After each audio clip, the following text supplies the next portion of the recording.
Hey everyone, welcome to your own platform UXIS में आपका बहुत बहुत स्वागत है। कैसे हैं आप सब लोग? क्या हाल चाल?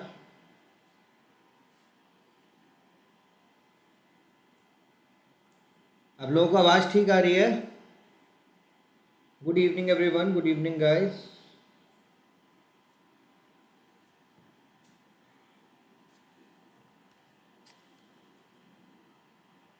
Good evening everyone, good evening guys.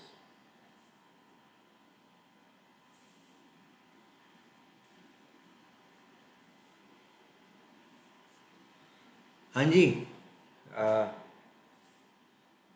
Good evening, good evening.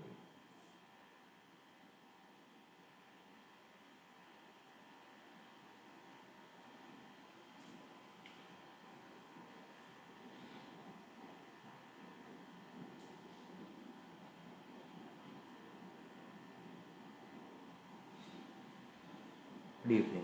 आप लोगों को ऑडियो वीडियो क्लियर आ रहा है? बस मुझे ये और बता दो जिससे कि हम लोग अपने आज की क्लास को शुरू कर सकें।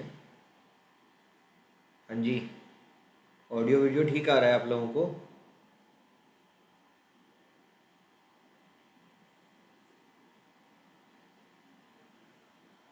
बढ़िया, ऑल क्लियर। चलो बहुत अच्छा, अगर आपको ऑडियो वीडियो सही नज़र आ रहा है तो टाइम को बचाते हुए ये हमारी साइंस एंड टेक्नोलॉजी की मास्टर क्लास नंबर 3 है। आपने मेरे साथ 2 मास्टर क्लास कवर कर ली हैं। इन टोटल ये 10 मास्टर क्लासेस होने वाली हैं। देखो, इन 10 मास्टर क्लासेस का मेजर मकसद ये है कि जिन बच्चों ने अभी तक साइंस एंड टेक नहीं पढ़ा है, जो मोस्ट एक्सपेक्टेड चीज़ें हैं, एटलीस्ट उनको वो चीज़ें तो पता लग जाए, है ना। उनको ये पता लगे कि हाँ भाई, क्या क्या चीज़ें ज़रूरी हैं, क्या क्या चीज़ें एग्ज़ाम में आ सकती हैं। ये मेजर मकसद है इन मास्टर क्लासेस का। ठीक, क्लियर? तो दीज आर दी थिंग्स जो हम लोगों ने हमारी पिछली क्लासेस में कवर किए थे। ठीक है, हमारी पिछली क्लासेस में ये वाली चीज़ें हम लोगों ने कवर अप करी थी। In our last class we were discussing about in vivo and in vitro fertilisation. हम लोग इन विवो और इन विट्रो फर्टिलाइजेशन के बारे में बात कर रहे थे। ठीक है, हम लोग यहीं से ही कंटिन्यू करेंगे। ठीक, इन विवो और इन विट्रो फर्टिलाइजेशन वाले से ही हम लोग कंटिन्यू करेंगे। गाइस, कोई दिक्कत आ रही है क्या यहाँ पे? Is there any issue going on? मुझे लग रहा है यहाँ थोड़ा लैग आ रहा है क्या?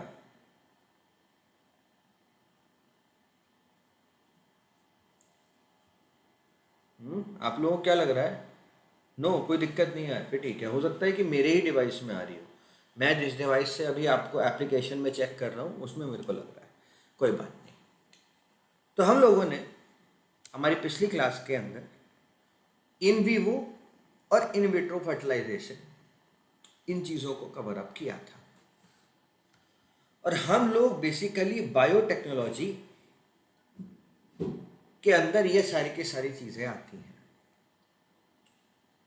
आज थोड़ा मूव ऑन करते हैं, है ना। मूव ऑन करते हैं। आज थोड़ी सी चीज़ें फिजिक्स की कवर अप करते हैं, है ना। थोड़ा सा कुछ अलग करते हैं। 10 मास्टर क्लासेस हैं, मिक्स एंड मैच करके मैं और आप करते रहेंगे। फिजिक्स के अंदर आज जो मैं आपको पहला टॉपिक पढ़ाने वाला हूं वो है फंडामेंटल पार्टिकल्स।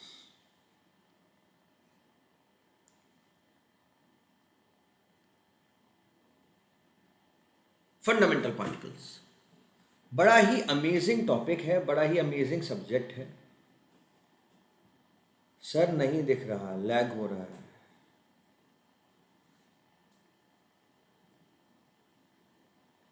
एक बात बताओ, शुड वी यार लैग हो रहा है ना यार यहाँ पे। ये वो ऐप में तो हो सकता है, वो नई ऐप की तरफ हम लोग आगे बढ़ रहे हैं इसलिए थोड़ी सी लैगिंग देखने को मिल रही हो।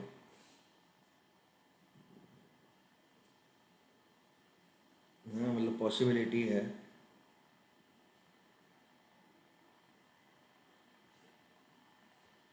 वेब पे सही है, क्लियर है सब। एक काम करें, सेम क्लास को यूट्यूब पे ऑर्गेनाइज करके यूट्यूब पे डालो, बोलो तो यूट्यूब पे लाइव करें।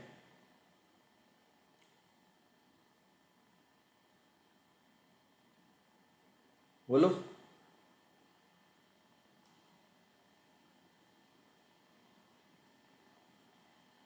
यूट्यूब पे करें, कोई दिक्कत थोड़ी है। नहीं, यहाँ पे मुझे ऐप में आज थोड़ी सी लैगिंग लग रही है, even I am feeling a little bit lagging. चले, चलो। तो अभी टाइम हो रहा है 7:05:15। मुझे आप एग्जैक्टली 2 मिनट्स का टाइम दो, सर आज इसी पर कर लेते हैं। चलो, मुझे तो कोई दिक्कत नहीं है भाई, मेरे को तो एज इट इज़ जो भी है सब, जो भी है सब बढ़िया है, मैं तो कहीं पे ही पढ़ा दूंगा।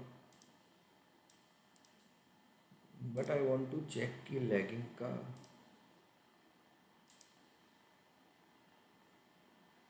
वैसे लैगिंग हो नहीं रही है वैसे, इट्स फाइन, मुझे तो ठीक नज़र आ रहा है। हाँ, कोई कंटिन्यू करते हैं, कंटिन्यू करते हैं। So we are discussing science and technology master class session number 3, और आज का हमारा जो टॉपिक है, आज हम लोग कवर अप करेंगे, that is fundamental particles. Fundamental particles, आज हम लोग क्या करेंगे, आज हम लोग फंडामेंटल पार्टिकल्स के बेसिक्स कवर अप करेंगे। इन बेसिक्स से ही हम लोग आज फॉर आवर प्रीलिम्स हम न्यूक्लियर टेक्नोलॉजी को यहीं से लिंक करूंगा, और इससे रिलेटेड जो चीज़ें होंगी वो हम लोग करेंगे। तो आज हमारा बहुत ही बेहतरीन टॉपिक होने वाले हैं, फंडामेंटल पार्टिकल करेंगे और उसके साथ हम लोग न्यूक्लियर टेक्नोलॉजी को लिंक करेंगे। ठीक है, तो आप लोग एकदम मस्त, खुश और तैयार रहिए, क्योंकि आज एक बहुत ही बेहतरीन टॉपिक आप लोगों के लिए कवर अप होने वाला है, that is fundamental particles. Now what do you understand by fundamental? Easy explanation ये है कि भाई ये बेसिक है। बेसिक का मतलब they can't be broken out, आप इनको ब्रेक नहीं कर सकते हो मेरे दोस्त।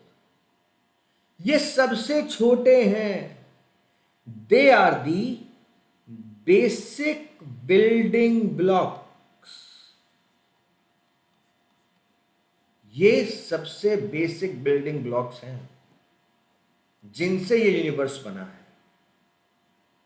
They can't be broken out, हम इन्हें ब्रेकआउट नहीं कर सकते। इसका मतलब यह है कि ये जो पार्टिकल हैं, they are not made up of anything else.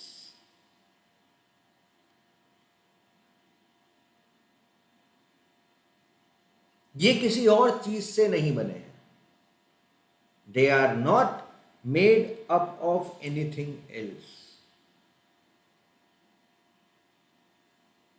समझने के लिए पहले let us understand an atom. Whenever we talk about an atom, atom के अंदर हम बात करते हैं तीन चीजों की। भाई एटम के अंदर इलेक्ट्रॉन होते हैं, एटम के अंदर न्यूट्रॉन्स होते हैं, और एटम के अंदर फोटॉन्स होते हैं। This is what we talk about. Electrons, neutrons और प्रोटॉन्स। ना एटम के अंदर जो इलेक्ट्रॉन, न्यूट्रॉन और प्रोटॉन है, क्या ये फंडामेंटल पार्टिकल हैं? Then the answer is not all, not all. Fundamental particles are smallest block of matter. क्या बोलेंगे? ये सबसे छोटे ब्लॉक्स हैं किस चीज के? मैटर के। मैटर हम लोगों ने समझा था, anything that have mass and occupy space is known as matter. कोई भी चीज जिसके पास मास होगा, कोई भी चीज जो एक स्पेस ऑक्यूपाई करेगा, हम उसको मैटर बोलेंगे। It is the smallest building block of matter. Atoms parallelly are smallest unit of an element। ये एक एलिमेंट की सबसे छोटी यूनिट है। ये समझ लो कि एटम एक बिल्डिंग है और फंडामेंटल पार्टिकल्स उस बिल्डिंग को बनाने के लिए जो ईंटें लगी हैं वो है। Fundamental particles are that ingredients necessary to form an atom. ये वो इंग्रेडिएंट है जिनके कारण से, जिनकी वजह से हम एक एटम फॉर्म कर पाए हैं। ठीक है, उन्हें हम बोलते हैं फंडामेंटल पार्टिकल्स। एटम के जो न्यूट्रॉन्स और प्रोटॉन्स हैं, ये खुद और फंडामेंटल पार्टिकल्स मिलकर न्यूट्रॉन्स और प्रोटॉन बनाते हैं। But yes, electron in itself is a fundamental particle. चलो समझते हैं दोस्तों। Fundamental particles FP fundamental particles को मैं डिवाइड कर सकता हूं। कैसे? इस दुनिया में अगर कोई एलिमेंट है, कोई भी चीज है, उसके पास 3 इंपॉर्टेंट चीजें होंगी, है ना भाई? जनरली 3 इंपॉर्टेंट चीजें होंगी, पर अभी हम 2 के बारे में बात करेंगे। 2 इंपॉर्टेंट चीजें होंगी। कौन कौन सी सर? पहला, मैटर होना जरूरी है, उसको एक मैटर बनना है। ठीक। दूसरा, उसके पास फोर्स होना चाहिए। It should carry a force. एक तो मैटर हो गया, दूसरा it should be a force carrier. It should be a, ठीक,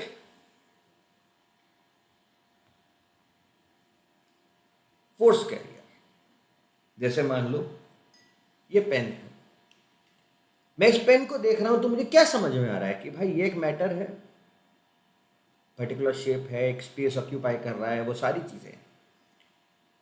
ग्रेविटेशनल फोर्स इसके ऊपर लग रहा है, और भी बहुत सारे इलेक्ट्रोमैग्नेटिक फोर्सेस होंगे जो इसके ऊपर लग रहे होंगे, है ना?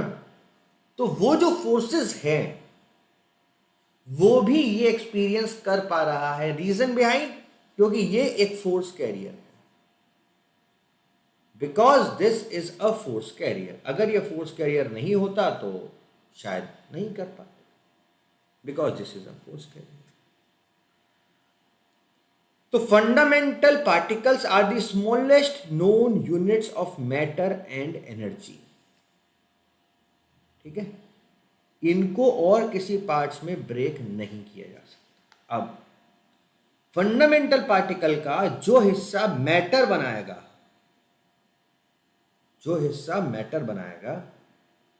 हमने उसको नाम दिया फर्मियॉन्स। जो हिस्सा रिस्पॉन्सिबल है, जो पार्टिकल्स रिस्पॉन्सिबल हैं to make it a matter, उसको मैटर देने के लिए, everything around you, stars, air, water, उन सब चीजों के लिए मैटर बनाने के लिए फर्मियॉन्स आर इंपॉर्टेंट। पहले फर्मियॉन्स को लेकर ही आगे बढ़ता हूं। आज इसको समझते हैं।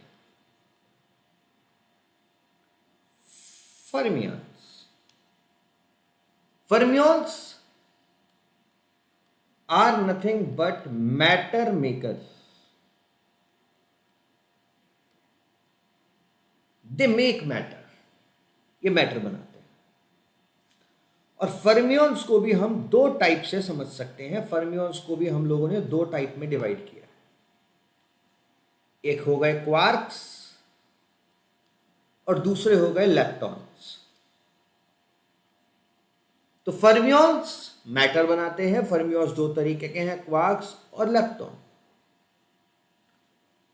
क्वार्क्स के बारे में खास बात, that quarks are found inside proton and neutrons. Proton और न्यूट्रॉन, ठीक। जो क्वार्क्स हैं वो भी 6 तरीके के होते हैं। There are 6 type of quarks.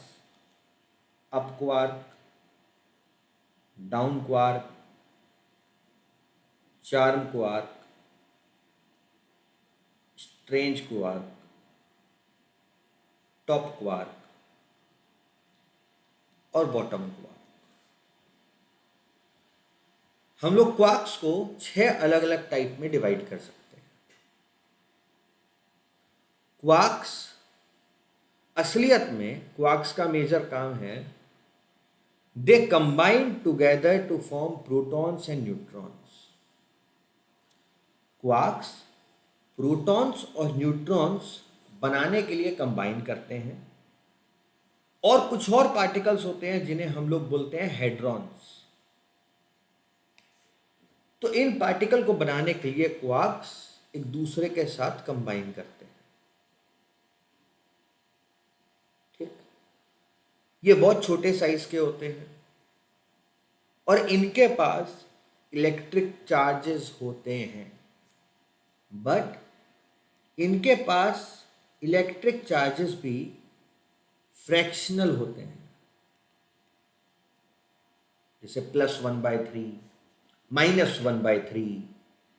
तो इस तरीके से इनके पास फ्रैक्शनल इलेक्ट्रिक चार्जेस होते हैं। They have fractional electric charges, ठीक ठीक। अब क्वार्क्स कंबाइन करते हैं to form other particles. Quarks अपना कलर चेंज कर सकते हैं, है ना। बेसिकली कलर चार्जेस से हम प्रेजेंट करते हैं। ऐसा नहीं है कि वो अपने असली रंग बदलते हैं, है ना, जैसे रेड, वाइट। तो इस तरीके से हम लोग करते हैं। तो क्वार्क्स मिक्स हो रहे हैं आपके लिए प्रोटॉन, न्यूट्रॉन और अन्य पार्टिकल हेड्रॉन बनाने के लिए। ये फंडामेंटल पार्टिकल्स हैं। Up quark, down quark, charm quark, strange quark, top quark, bottom quark. तो लेप्टॉन्स, एक चीज और आपको याद रखनी है, क्वार्क्स कभी भी they can not exist alone. अकेले क्वार्क्स एग्जिस्ट नहीं करते हैं। एक या कम से कम 2 क्वार्क कपल में एक साथ रहेंगे, कपल के रूप में ये काम करेंगे, ठीक है। They act as a couple हमेशा। लेप्टॉन्स के बारे में बात करें, leptons matter makers, but they exist as free particles. अपने आप में फ्री पार्टिकल के रूप में ये एग्जिस्ट कर सकते हैं। भाई सबसे बड़ा एग्जाम्पल तो इसका इलेक्ट्रॉन ही है। Electron are fundamental particles, they are a type of electron.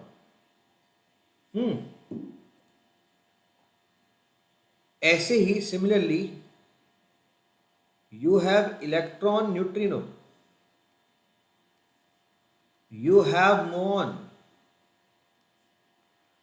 you have muon neutrino, then you have tau, and then you have a tau neutrino.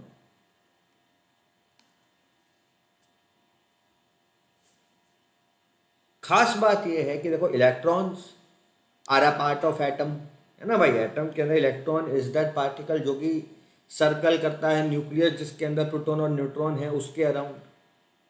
But neutrinos are extremely light. They are very very light particles. बहुत light particle होते हैं and they barely interact with matter. Neutrinos matter के साथ इतनी ज़्यादा interact नहीं करते. तो fermions are the matter makers.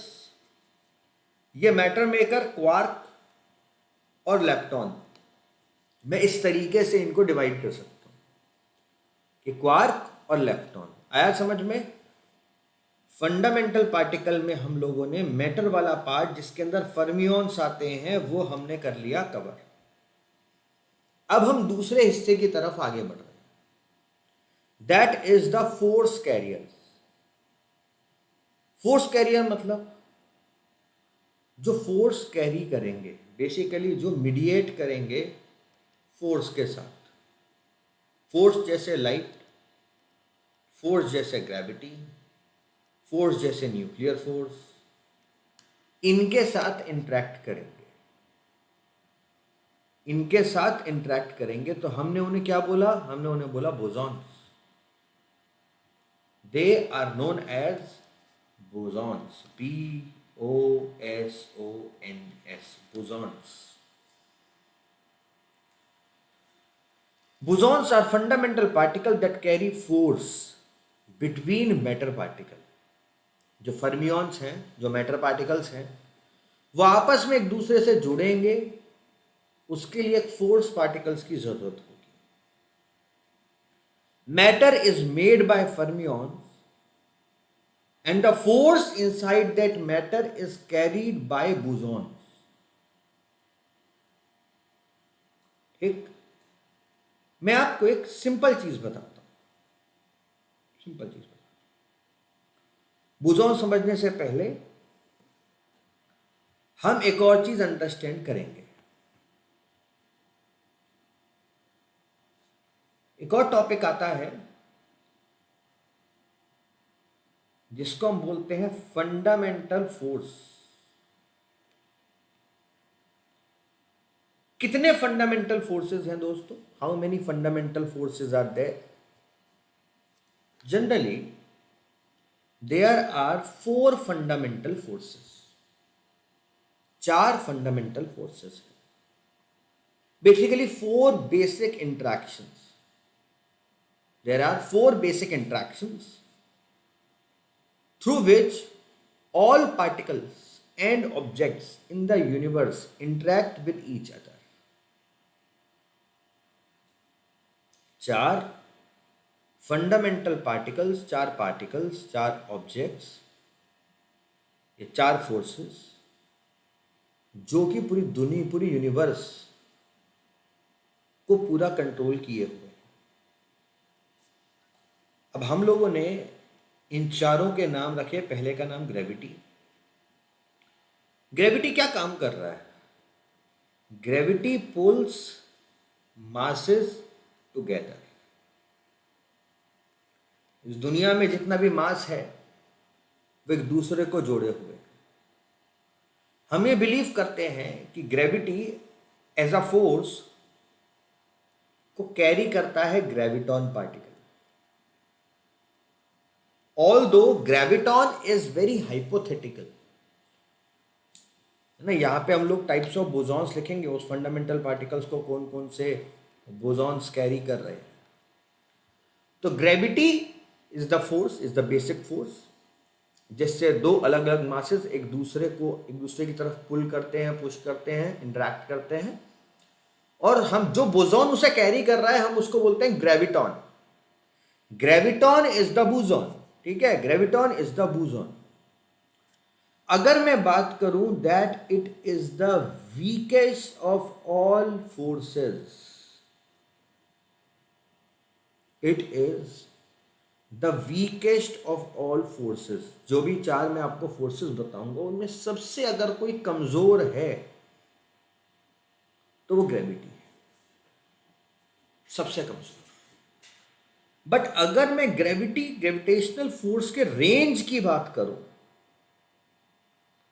Then it is of infinite range. दोस्तों जब मैं रेंज को कह रहा हूं कि that it is of infinite range, इसका एक बहुत सिंपल मतलब है। इनफाइनाइट रेंज का बहुत सिंपल मतलब है कि यहां पे आप बैठे हो, मैं तो आपके घर से बहुत दूर हूं, बट फिर भी मेरे और आपके बीच में हो सकता है ग्रेविटेशनल पुल एप्लीकेबल हो रहा हो। क्या सकता है? होगा ही होगा, because we are to masses. Wherever on this earth we are interacting with each other with the help of some or other gravitational pull. Yes or no?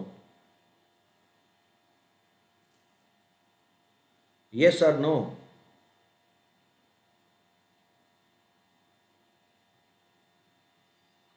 तो ग्रेविटी फंडामेंटल फोर्स। अगले फोर्स पे बात कर रहा हूं मैं, electromagnetic force.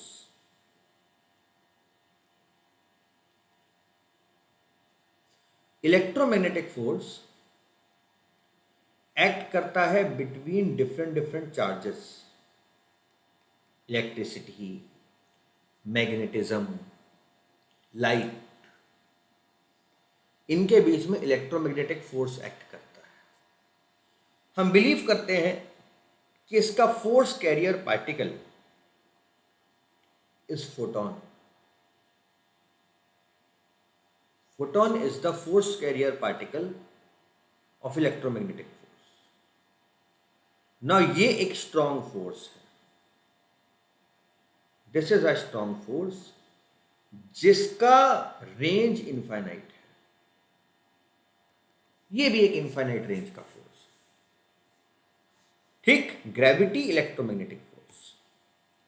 दो और फोर्सेस हैं जो लगते हैं, एक है एसएनएफ, स्ट्रॉन्ग न्यूक्लियर फोर्स, और एक है WNF, weak nuclear force.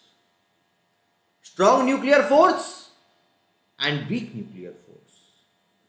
Strong nuclear force का मेजर काम है, they keep quarks together. Quarks individually exist नहीं कर सकते, they are not that much stable. तो मैंने आपको बताया है कि उनको कपल में एग्जिस्ट करना पड़ता है, और बीइंग अ कपल अपनी रिलेशनशिप मेंटेन करने के लिए बहुत ही स्ट्रॉन्ग फोर्स की जरूरत होती है। और यहां पे that force is strong nuclear force, that is SNF. SNF को कैरी करता है असलियत में जो बोसॉन पार्टिकल, जिसको हम ग्लूऑन के नाम से जानते हैं।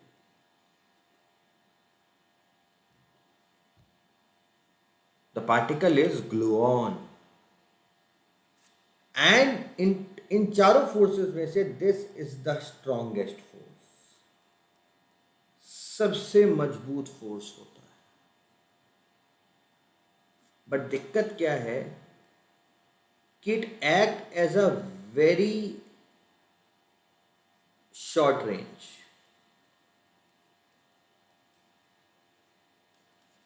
बहुत ही शॉर्ट रेंज में ये एक्ट होता है।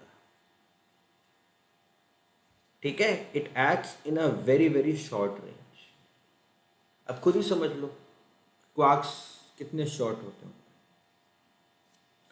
वीक न्यूक्लियर फोर्स की वजह से रेडियो एक्टिव डिके होता है।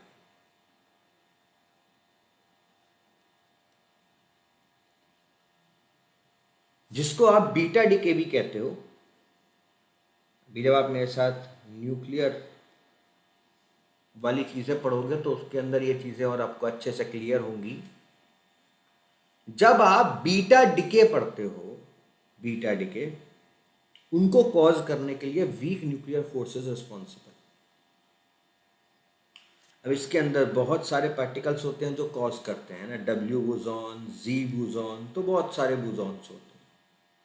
But this is a weak force, and ये भी बहुत ही ज्यादा शॉर्ट रेंज में एक्ट करता है। It also acts in a very short range. ये भी बहुत शॉर्ट रेंज में एक्ट करता है।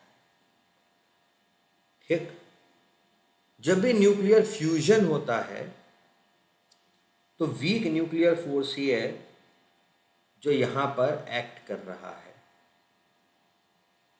ठीक है, मैं रिवाइज करा रहा हूं। मैंने आपको 4 फंडामेंटल फोर्सेस होता है, gravity, electromagnetic force, strong nuclear force, weak nuclear force. हम फोर्सेस क्यों बात कर रहे हैं? बिकॉज हम लोग पढ़ रहे हैं but there is a fundamental particle जिसका नाम है बोसॉन। एक फंडामेंटल पार्टिकल है जिसका नाम है bosons. Now these bosons are the particles जो फंडामेंटल फोर्सेस को कैरी कर सकते हैं। तो 4 फंडामेंटल फोर्सेस हुए, gravity, electromagnetic force, strong nuclear force, weak nuclear force. Gravity को कैरी करता है ग्रेविटॉन, इलेक्ट्रोमैग्नेटिक फोर्सेस को कैरी करता है majorly photon, strong nuclear force को कैरी करता है ग्लूऑन, और वीक न्यूक्लियर फोर्स को कैरी करता है डब्ल्यू या जी। ठीक, ये कैरी करता है। वापस आते हैं, तो हम लोग पढ़ रहे थे बोसॉन्स के बारे में। Bosons, photons, gluon, WZ bosons के अलावा एक और बोसॉन आता है जिसको हम बोलते हैं हिग्स बोसॉन। एक और बोसॉन पार्टिकल आता है, उसका नाम है the Higgs boson. Higgs boson particle को डिस्कवर किया गया 2012 में लार्ज हैड्रॉन कोलाइडर, जो हमारा सर्न है, CERN सर्न, उसका एक लार्ज हैड्रॉन कोलाइडर है, उसने हिग्स बोसॉन को डिस्कवर किया। ठीक भाई, Higgs boson do not carry force like others. बाकी बोसॉन्स जिनके बारे में हम लोगों ने पढ़ा, WZ, फोटॉन, ग्लूऑन, ये उनकी तरह फोर्स कैरी नहीं करते। हिग्स बोसॉन का काम क्या है? इनका काम है मास प्रोवाइड करना टू फंडामेंटल पार्टिकल्स।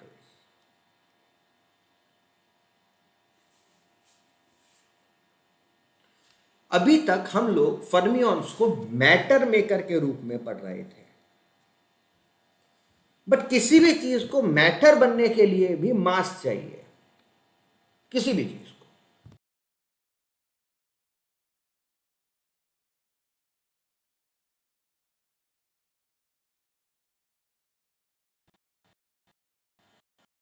वो मास कहां से आया है?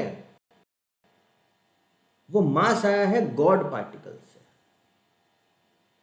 And this God particle is the. देखो भाई, अगर किसी भी चीज में मास नहीं होगा तो आप हाइपोथेटिकल कंडीशन लो कि अगर दुनिया में मास खत्म हो जाए तो electron, protons, neutrons, they would fly apart from each other. एक दूसरे से भाई दूर दूर उड़ने लगेंगे, एक दूसरे के नजदीक नहीं आएंगे, एक दूसरे से दूर उड़ने लगेंगे ना। प्रोटॉन अलग उड़ रहा है, इलेक्ट्रॉन अलग उड़ रहा है, न्यूट्रॉन अलग उड़ रहा है, सब अलग अलग डायरेक्शन में उड़ने लगेंगे क्योंकि उनके पास मास नहीं होगा। ठीक, इसीलिए हम इसको क्या बोलते हैं? हिग्स बोसॉन कहते हैं।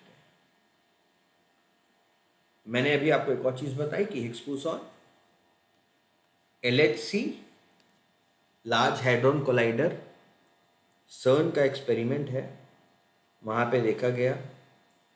एंड 1964 में देयर इज अ पर्सन जिनका नाम है पीटर हिग्स। उन्होंने ये आइडिया दिया कि दुनिया में कुछ स्पेशल फील्ड हैं जिनको हम बोलते हैं हिग्स फील्ड। और ये जो हिग्स फील्ड हैं ये असलियत में मास देती है।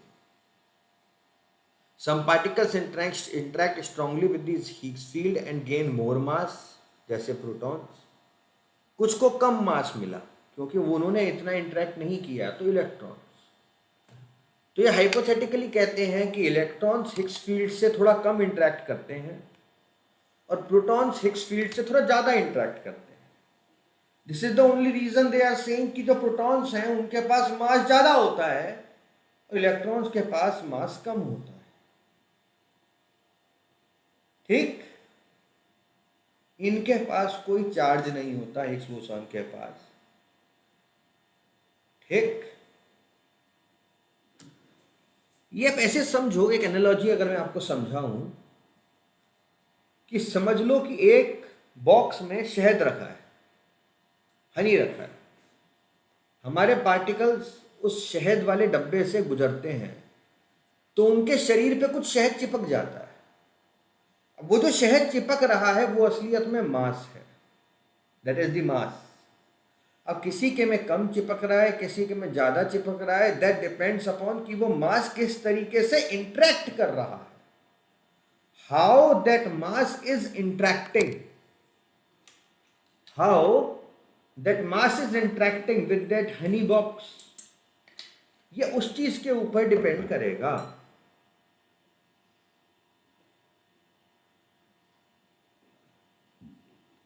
आया समझ में?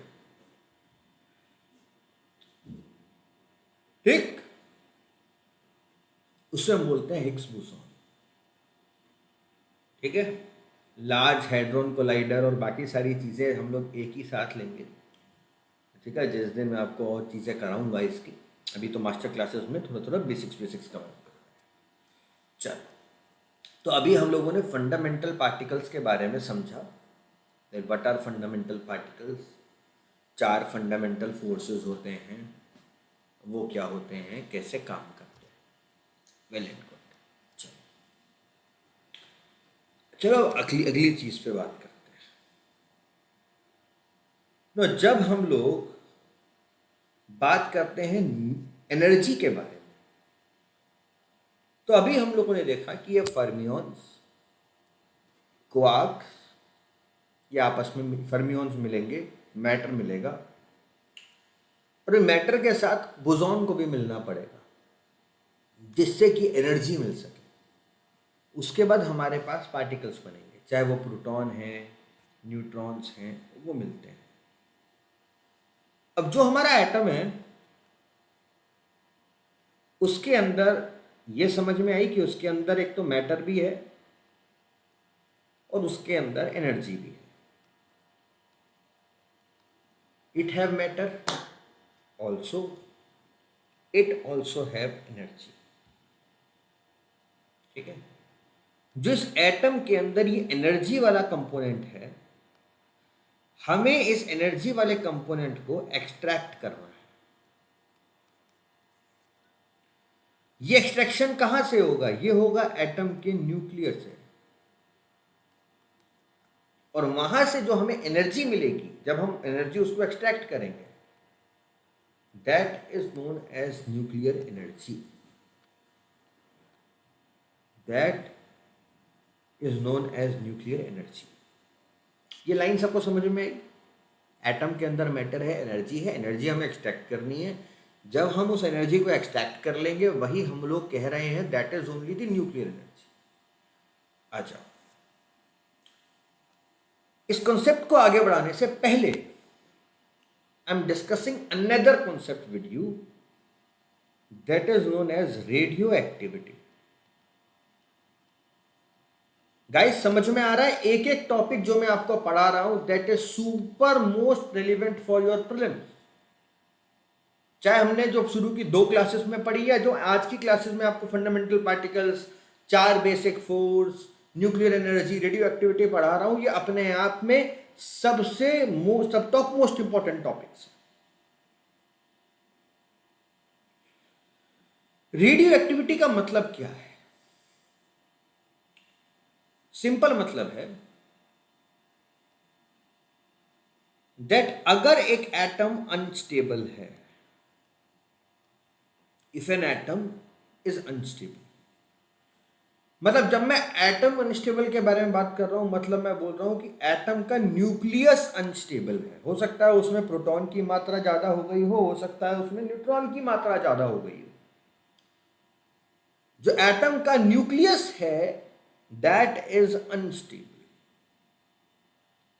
जब वो अनस्टेबल है, वो अपने आप की कोशिश करता है कि मैं अपने आप को स्टेबल बना लूं।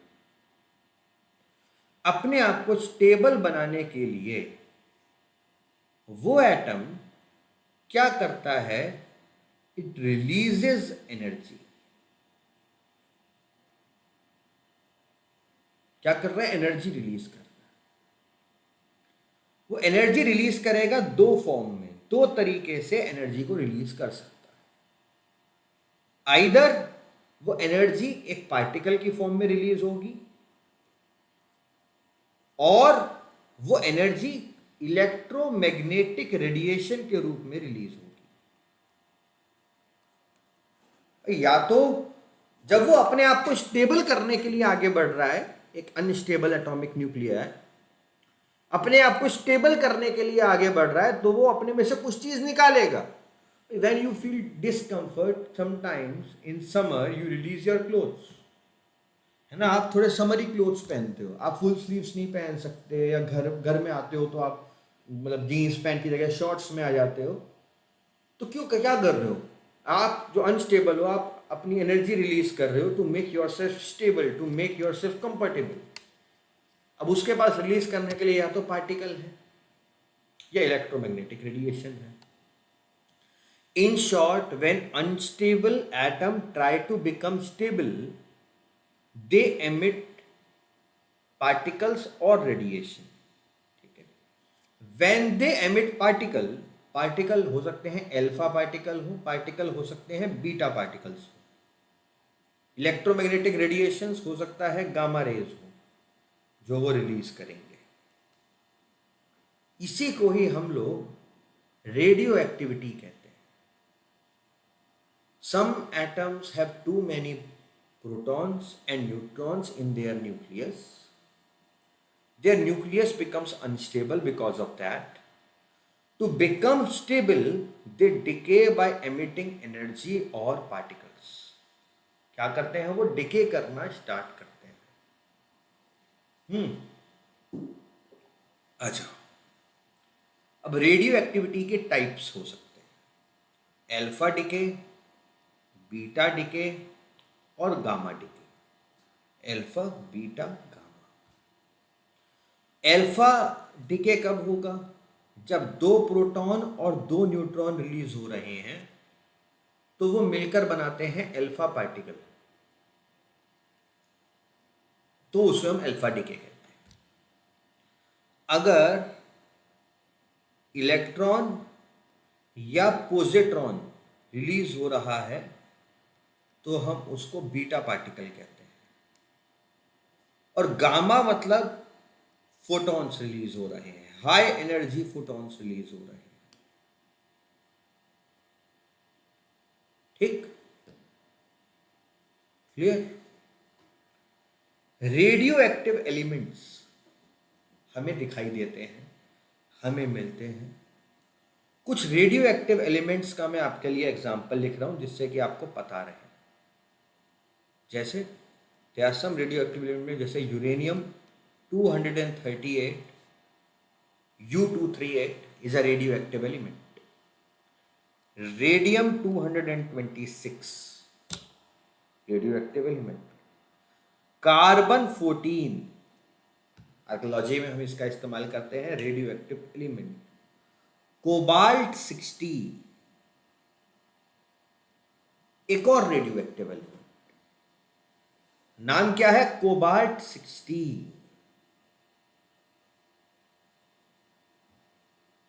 ठीक, एक और रेडियो एक्टिव एलिमेंट। ठीक, ये रेडियो एक्टिविटी शो करते हैं।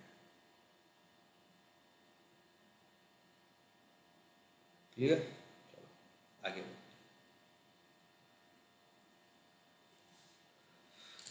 आप भी रेडियो एक्टिव हो, पता है, you are also radio active.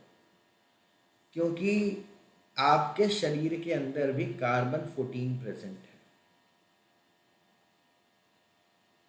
बनाना, केला, केला जो होता है वो रेडियो एक्टिव होता है, उसके अंदर पोटेशियम 40 होता है। रेडियो एक्टिव एलिमेंट्स की के क्यों मेजर करने के लिए हम एक टर्म का इस्तेमाल करते हैं, आपने सुना होगा हाफ लाइफ।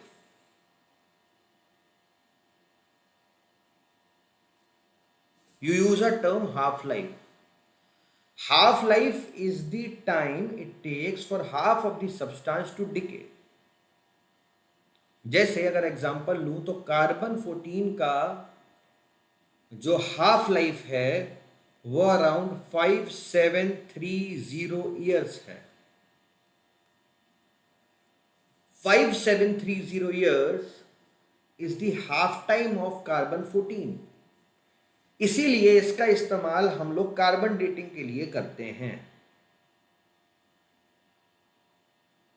आई बात समझ में सबको? तो रेडियो एक्टिविटी नेचुरल वे है, नेचर के अंदर पावर है कि जो एटम्स हैं वो अपने आप को अनस्टेबल से स्टेबल कंडीशन में फॉर्म कर ले।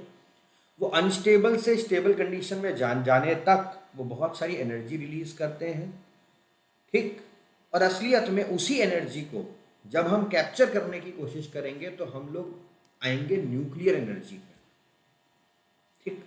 अब भाई जो न्यूक्लियर एनर्जी है, न्यूक्लियर एनर्जी के लिए मेरे पास दो तरीके हैं।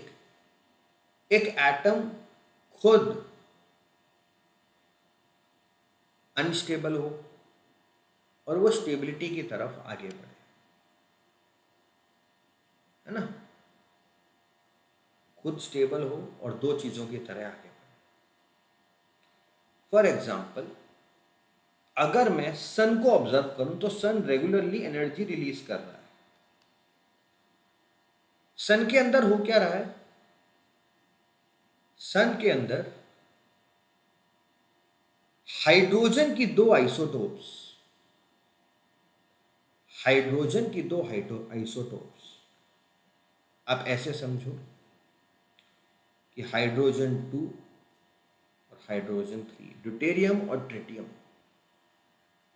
ये आपस में, क्योंकि दोनों अनस्टेबल हैं, दोनों आइसोटोप्स हैं, दोनों अनस्टेबल हैं, दोनों आपस में मिलती हैं, आपस में मिलती हैं, बॉम्बार्डमेंट होता है, एक दूसरे को स्टेबल की तरफ आगे बढ़ रहे हैं, तो दे मेक हीलियम, हीलियम बना दिया। बट उसके साथ साथ, क्योंकि मैंने आपको बोला कि जब वो स्टेबिलिटी की तरफ आगे जाएंगे तो वो अपने आप में से रिलीज करेंगे। हमने देखा कि वो एक न्यूट्रॉन और कुछ एनर्जी रिलीज कर रही है। इसी एनर्जी, यही एनर्जी आपको देखने को मिलती है, तो आपके सन से जो आप ऑब्जर्व करते हो, दिस इज दिस एनर्जी, ठीक, यही वो एनर्जी है। और यहां पे जो प्रोसेस हो रहा है वो क्या हो रहा है कि दो अनस्टेबल एटम्स एक दूसरे के साथ कंबाइन कर रहे हैं to form a newer stable atom. दो light atomic nuclei are combining to form heavier nuclei that is stable, that is stable. Hydrogen 2 is deuterium, hydrogen 3 is tritium, that form helium 4 but releases neutron and energy.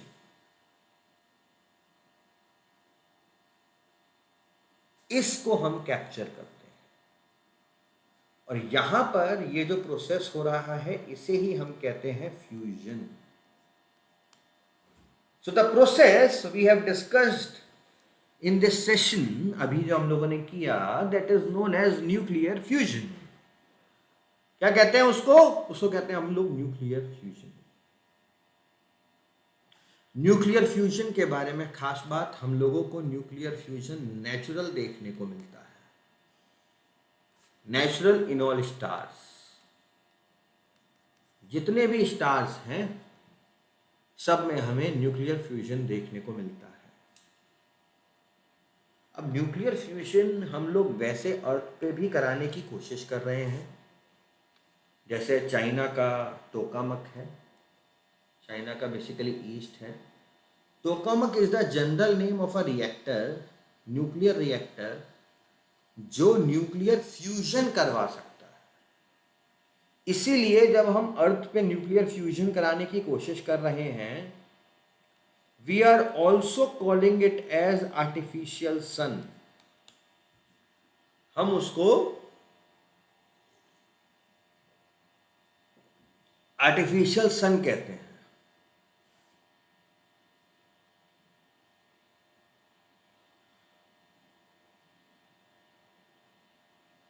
ठीक है, we call it as artificial sun. ठीक, nuclear fusion naturally भी होता है, artificial भी होता है। एक दुनिया में एक बहुत इंपॉर्टेंट प्रोजेक्ट चल रहा है, उसका नाम है ITER। वो भी मैं आपको कराऊंगा। अभी जब हम लोग कर रहे हैं प्रीलिम्स एनरिचमेंट कोर्स में भी मैं आपको लगातार करा चुका हूँ, और साइंस एंड टेक के जब करंट अफेयर्स वगैरह करेंगे तो उसके अंदर भी मैं आपको कराऊंगा ITER। ठीक, अच्छा। दूसरा तरीका इस फिजन। ना, फिजन में तकलीफ क्या है कि हमें क्या करना है, हमारे पास ऑलरेडी एक एटम है, हमें उसको अनस्टेबल बनाना है। बताओ कितनी खतरनाक चीज है। आपके पास ऑलरेडी एक एटम है दैट इज स्टेबल, मुझे उसको अनस्टेबल बनाना है। अब अनस्टेबल बनाने के लिए क्या करूंगा मैं एक न्यूट्रॉन लूंगा और उसमें स्ट्राइक दे के मारूंगा कि वो न्यूट्रॉन उसके न्यूक्लियस के अंदर घुस जाए और उसको अनस्टेबल बना दे। मुझे नेचुरली यूरेनियम 235 मिलता है। जब मैं उसके अंदर न्यूट्रॉन को एंटर कराऊंगा, वो उसके अंदर बोmbardment हो जाएगा, बोmbardment होके वो स्प्लिट हो जाएगा, और स्प्लिट होके वो बेरियम 141 और क्रिप्टॉन, बेरियम 141 और क्रिप्टॉन 92 में डिवाइड हो जाएगा। ठीक है, बेरियम एंड क्रिप्टॉन।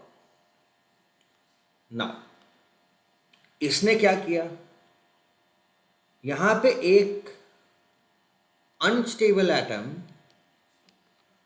डिवाइड हुआ to form two stable atoms.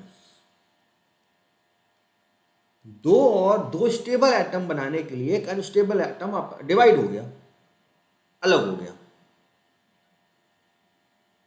ठीक ना, इस दौरान हम लोगों को 3 न्यूट्रॉन्स प्लस कुछ एनर्जी रिलीज होती हुई नजर आई ना। अब हम इस एनर्जी को अलग अलग तरीके से कैप्चर कर लेंगे और इसी को ही हम लोग बोलेंगे फिजन। इसे ही हम लोग बोलेंगे फिजन। इसी के लिए हम लोग न्यूक्लियर रिएक्टर्स का इस्तेमाल करते हैं। ठीक, फिजन का इस्तेमाल बहुत सारी जगहों पर होता है, जैसे जो एटॉमिक बॉम्ब्स होते हैं वो अनकंट्रोल्ड फिजन ही तो करते हैं। ठीक, हमारे देश में जो न्यूक्लियर बेस्ड पावर प्लांट्स हैं, जितने भी न्यूक्लियर पावर प्लांट्स हैं, वो सब भी आपस में फिजन ही करते हैं। जितने भी पावर प्लांट्स, ठीक है, वो फिजन ही करते हैं। सब लोगों को ये छोटा सा topic radio activity, atom, nuclear fusion, nuclear fission, ये आप लोगों को समझ में आया।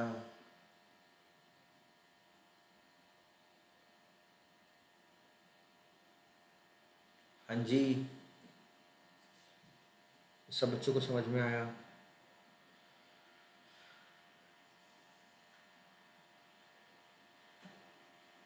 ठीक, तो आज इतना ही करेंगे। This was your lecture number 3 of your master class. Stable atom बोला तो स्टेबल एटम मतलब वो एटम अपने आप में स्टेबल है, जैसे हाइड्रोजन एटम है तो वो स्टेबल। ठीक है, आज इतना ही करेंगे, बाकी और अपने अगले सेशन में करेंगे, अपनी अगली क्लास में करेंगे। ठीक है, एंड आई होप आपको आज की क्लास में मज़ा आया होगा और आपने कुछ सीखा होगा। रात को पीईसी की क्लास होगी, वहाँ मिलेंगे। अभी के लिए इतना ही। जुड़ने के लिए बहुत बहुत धन्यवाद। Bye bye, tata, see you.